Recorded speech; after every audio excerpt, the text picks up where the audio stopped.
pendengaran manusia, lembar pengamatan, serta alat tulis. Berikut adalah proses percobaan. Mari kita simak videonya. Telinga terbagi menjadi 3 ya. Ada telinga luar, telinga tengah, dan telinga dalam. Di mana telinga luar itu ada cumi telinga yang berfungsi sebagai penerima gelombang bunyi. Lalu setelah itu ada telinga tengah atau saluran telinga yang berfungsi menyalurkan gelombang bunyi ke gendang telinga. Contohnya dari sini, ini adalah cumi telinga. Terus tadi menyalurkan gelombang ke gendang telinga melalui ini bagian sini. Setelah itu gendang telinga ini sebagai penerima getaran apabila bunyi gelombang bunyi mengenainya. Lalu selanjutnya ada tulang musikel yang berfungsi memperkuat getaran bunyi dan menghantarnya ke jendela busur. Ini yang disebut tulang musikel di bagian sini. Ini adalah telinga tengah.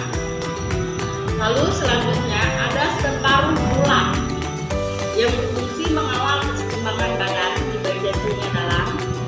Lalu saraf auditori berfungsi sebagai penghantar impuls dari koklea ke otak, lalu diterima oleh koklea. Koklea ini berfungsi sebagai menukar getaran bunyi kepada impuls.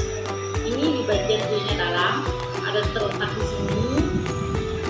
Lalu selanjutnya ada jendela busur. Jendela busur ini berfungsi sebagai penghantar getaran bunyi dari telinga tengah ke telinga dalam. Dia ada di bagian sini. Ini disebut jendela busur.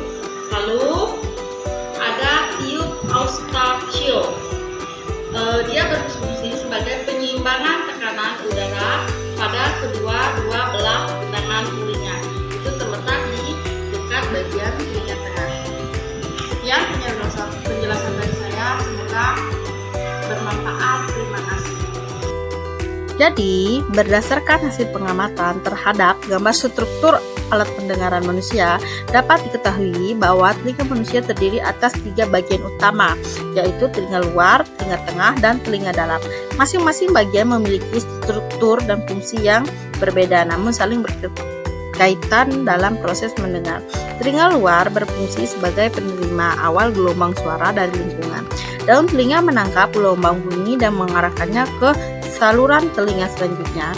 Suara ditembuskan ke gendang telinga di bagian telinga tengah. Gendang telinga akan bergetar dan mengirim getaran tersebut ke 3 tulang pendengaran kecil, yaitu martil, landasan, dan sanggurdi, yang berfungsi memperkuat dan meneruskan getaran suara ke telinga dalam. Di telinga dalam, getaran suara masuk ke koklea. Di dalam koklea terdapat cairan dan sel-sel rambut halus yang mengubah getaran menjadi impuls listrik. Impuls ini kemudian diteruskan ke otak melalui saraf pendengaran, sehingga otak dapat mengenali dan menerjemahkan suara. Selain itu, sistem vestibular yang juga terletak di telinga dalam berfungsi untuk menjaga keseimbangan tubuh. Percobaan ini menunjukkan bahwa setiap bagian telinga memiliki fungsi yang sangat penting dalam proses pendengaran.